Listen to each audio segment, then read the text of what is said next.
आज पण आपण आलेलो आहे होलसेल भाजी मंडईमध्ये आणि इकडे येऊन पडवळ शोधतोय आपण.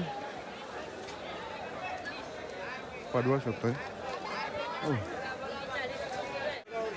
ताई पडवळ कसं आहे?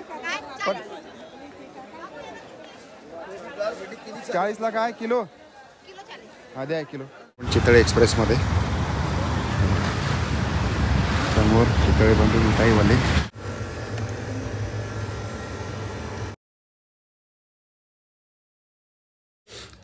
काय म्हणताय, सणवार कसे चालू आहेत? म्हणजे श्रावण, भाद्रपद, अश्विन, कार्तिक सण सुरू झाले. पण आम्ही कसे करतोय तर जसं जमेल तसं करतोय.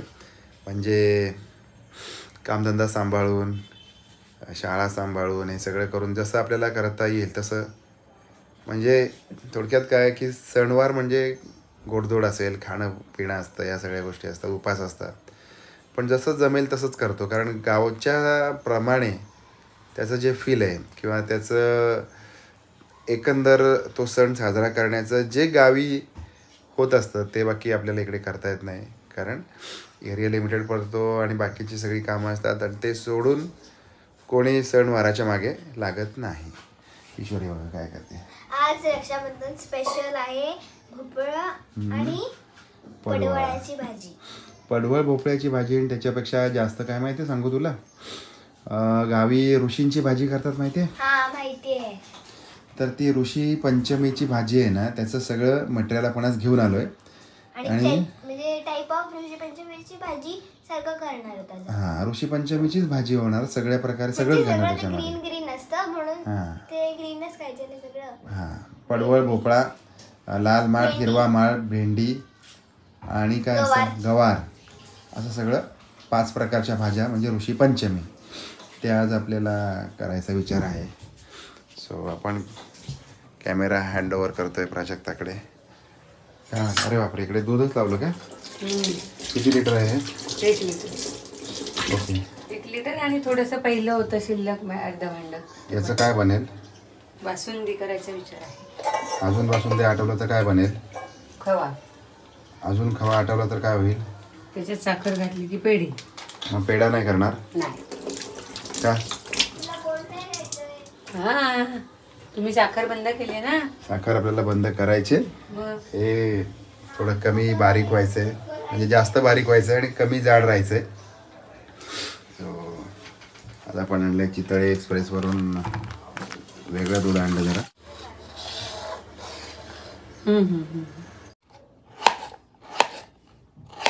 आई, आज एवढ्या भाज्या का चिरतेस ग तू? कोणी येणार आहे का आपल्याकडे? नाही.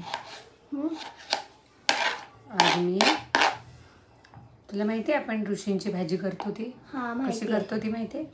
हा, त्याच्यामध्ये सगळे ग्रीन व्हेजिटेबल्स घालतो. का असं काय? कारण की आधीचे ते ऋषी ग्रीन व्हेजिटेबल्स खायचे. म्हणजे तेव्हा बाकीचे व्हेजिटेबल्स राहायचे जंगलामध्ये, त्यामुळे त्यांना तिथे काय आपल्यासारखं आमटी भात भाजी पोळी असं मिळत नव्हतं. ते ग्रीन भाज्या खायचे. त्याच्यामध्ये कुठली कुठली भाजी करतात? पडवळ, भोपळा, भेंडी, गवार, नंतर माठ, हिरवा माठ, लाल माठ आपल्याकडे अवेलेबल असतील तसं. तर आज आपल्याकडे आपण अवेलेबल केल्यात सगळ्या भाज्या. बाकी भाज्या आता परवा आम्ही मार्केटमधून आणल्या होत्या आणि पडवळ आणि भोपळा नव्हता, तो बाबा आज घेऊन आले घेताना. त्यामुळे आज मस्त अशी भरपूर ऋषींची भाजी करणार. आणि आज गोड स्पेशल काय? गोड स्पेशल बघूया आता. बासुंदी करायचा विचार आहे. मला जर ऋषी पंचमीची भाजी कशी करतात ते बघायचं असेल तर आमच्यासोबत राहा. आणि आम्ही आता करणारच आहोत तेव्हा तुम्हाला दाखवू. मग तुम्ही पण ट्राय करा.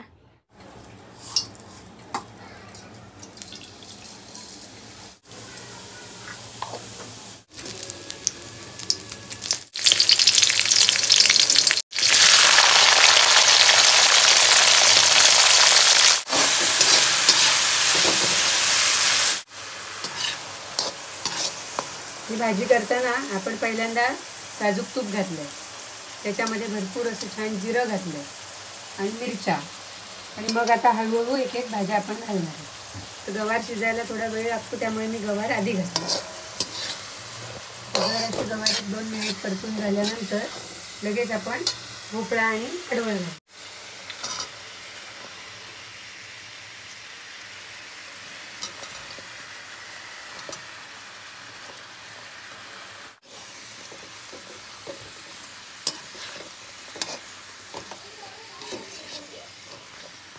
आता आपण भेंडी घालूया. आणि थोडक्यात याच्यामध्ये मगाशी आपण बोलल्याप्रमाणे 5 प्रकारच्या व्हेजिटेबल्स एकत्रितपणे असतात आणि म्हणून त्याला आपण ऋषींची भाजी किंवा ऋषी पंचमीची भाजी 5 प्रकारच्या भाज्या असतात असं आपण म्हणतो. आणि मगाशी सांगितल्याप्रमाणे गावठी तुपावरती याला फोडणी दिलेली आहे, जिरं मोहरी आणि त्याच्यामध्ये मोहरी नाही, तूप जिरं. जिरं कारण ही ऋषी पंचमीचा उपवास असतो आणि उपवासाला भाजी खाल्ली जाते, त्यामुळे याच्यात मोहरी वगैरे घालत नाही, आलं लसूण वगैरे घालत नाही. फक्त तूप जिरं आणि मिरची. तिखट आपल्याला हवंय त्याप्रमाणे मिरची कमी जास्त करू शकतो. त्याच्यामध्ये आता हे सगळं झालं की याच्यात लाल आणि हिरवा माठ असं ठीक आहे. हे मी आता धुवून ठेवलंय. हे चिरून आता आपण त्याच्यात घालणार आहोत. पण ह्या भाज्या शिजायला थोडा वेळ लागतो, त्यामुळे ह्या मी आधी फोडणीला दिल्या. आता ह्या चिरून लगेच ह्या पण घालल्या आणि मग त्याच्यात मीठ, खोबरं, दाण्याचं कूट असं सगळं छानपणे घालणार आणि शिजवणार.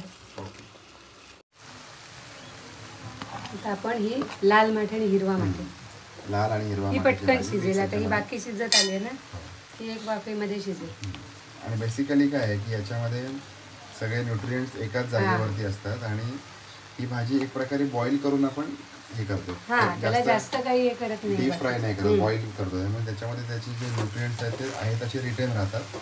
आणि तुपाची फोडणी असल्यामुळे, जिऱ्या मोहरीची फोडणी असल्यामुळे त्याला एक स्पेसिफिक असा त्याचा वेगळा मस्त सुगंध येतो.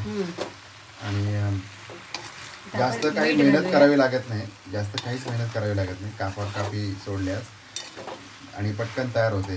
आणि त्यामुळे तुम्ही पण करून बघा. गणपती येत आहेत है ना. गणपतीत गावाला तर आम्ही खाणारच होतो ऋषींची भाजी, पण ती आवडते म्हणून आम्ही अगोदर करून बघितले, ट्राय करून बघितले. किंवा हा एक स्पेसिफिक आवडणारा पदार्थ आहे त्याच्यामुळे. आणि सगळे त्याला लागणाऱ्या सगळ्या भाज्या अवेलेबल होत्या म्हणून आम्ही केले. बरोबर, तुम्ही पण करून बघा. आता आपण मीठ घालूया आणि मग खोबरं आणि शेंगदाण्याचं कूट.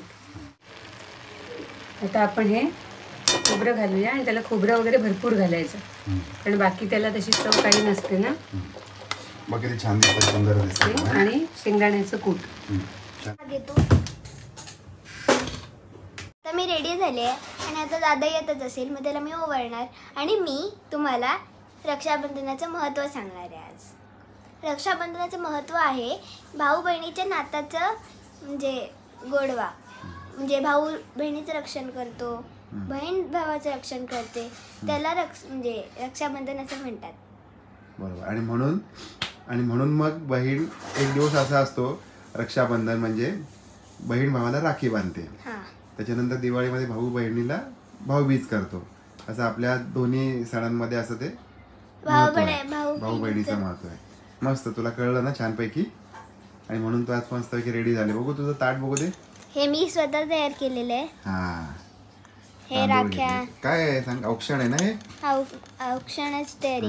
हे तांदूळ, हे कुंकू, त्याच्यामध्ये आता पाणी घालणार आहे. मग ही अंगठी, सुपारी, राखी आणि दिवा.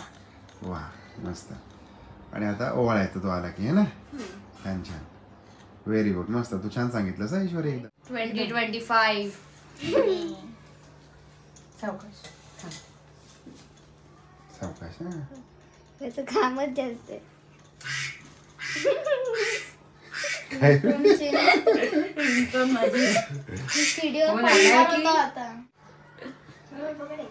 मी इशूच्या घरी आहे. इशूच्या घरी थांबा तिथे, मी येतो, क्लास उघडतो.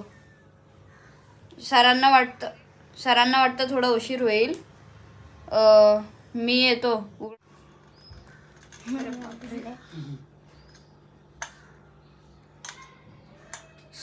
असं करायचं असतं.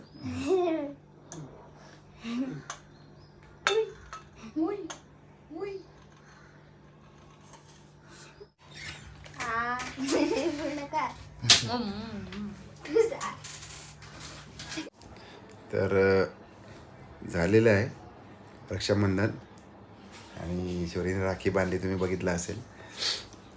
खूप काही आठवणी असतात, खूप काही गोष्टी असतात. लहानपणीच्या आठवणी असतात, लहानपणीचे बहीण भावंड सगळ्यांना मिस करतो आम्ही. आणि हीच असेच लहान मुलं लहानाची मोठी होतात, परत मग आपापल्या मार्गाला जॉब करण्यासाठी जातात आणि मागच्या गोष्टी तशाच राहतात आणि माणूस पुढे मूव्ह ऑन होतो. आपल्यालाच कळत नाही कसे दिवस सरून गेले आणि फक्त आठवणीच राहिल्या मनामध्ये. म्हणतात ना, गेले ते दिवस आणि राहिल्या त्या आठवणी. असं असतं. तर काय नाही, मुंबईत राहून घराच्या बाहेर राहून आपण या सगळ्या गोष्टी नाही करू शकत फुल फ्लेजमध्ये, पण त्याच्यासाठी नाराज पण नाही. जे आहे जसं आहे त्याच्यामध्ये एन्जॉय करायचं आणि बस. काय म्हणतात ना की पुन्हा एकदा आपण त्याच गोष्टी त्याच प्रकारे करता येतात का आपल्याला, हे पण बघायचं. काय ईश्वरी बरोबर ना? म्हणजे लहानपण जगायचं लहान मुलांसोबत. ईश्वरीचं रक्षाबंधन बघून आम्हाला आमच्या लहानपणीचे दिवस आठवले. कसं करायचं, छोट्या छोट्या गोष्टींमध्ये कसं हॅपी असायचो, छोट्या छोट्या गिफ्टमध्ये कसं हॅपी असायचो, ते सगळं आठवलं. आणि तुमच्या काय आठवणी असतील तर त्या कमेंटमध्ये कळवा. भेटूया आपण नवीन व्हिडिओमध्ये. Bye bye. Bye bye. आणि तुम्हाला सगळ्यांना पण हॅपी रक्षाबंधन.